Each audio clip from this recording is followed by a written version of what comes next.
Hello mga katabian, tabi na sad ta oy. Wa may lingaw, di magtabi-tabi lang gid ta. Kung marites ka, aw padayon. Kung walang marites, walang chismis. O daba, tara, tabi ta.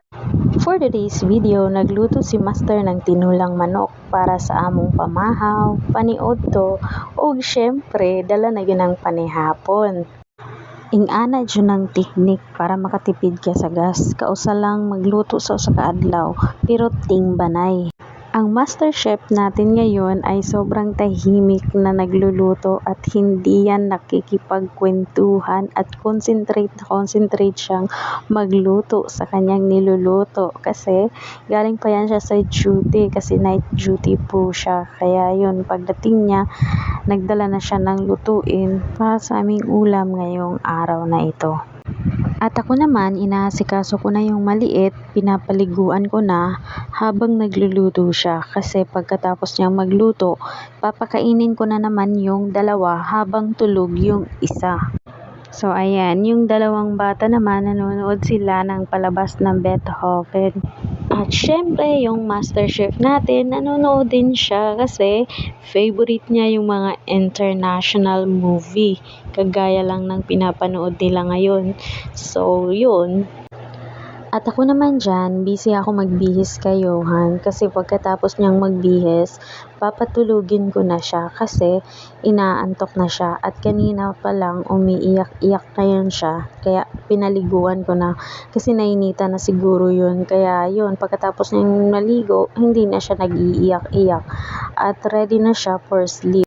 Parati akong nanggigigil kay Johan. As in, gigil na gigil talaga ako kasi sobrang cute. Tsaka, ang bango niya. Ewan ko ba, ba't ang cute at ang bango ng baby.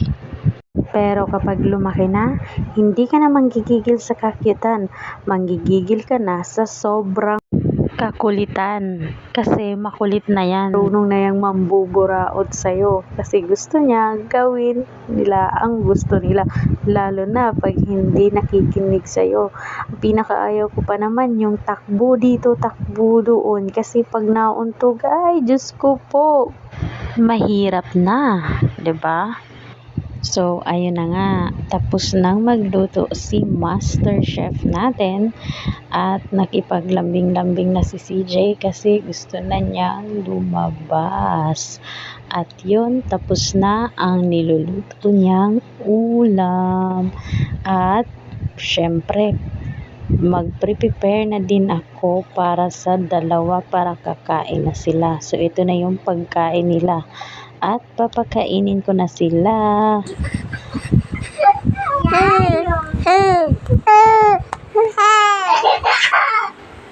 Ano? Ano?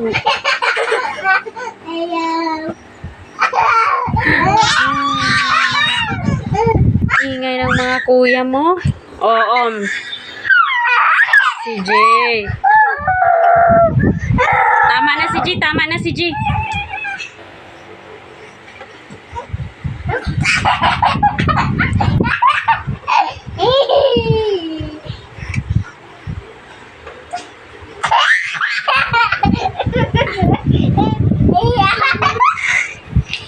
Tama na ba?